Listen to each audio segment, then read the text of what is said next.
You ask Tiger to solve. This deals with linear equations with one unknown. The final result is p equals -1/2. Let's solve it step by step. Simplify the expression. Group like terms. Simplify the arithmetic. Group all constants on the right side of the equation. Add 2 to both sides. Simplify the arithmetic.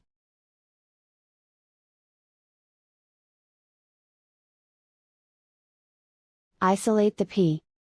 Divide both sides by -4. Cancel out the negatives. Simplify the fraction. Move the negative sign from the denominator to the numerator. Find the greatest common factor of the numerator and denominator.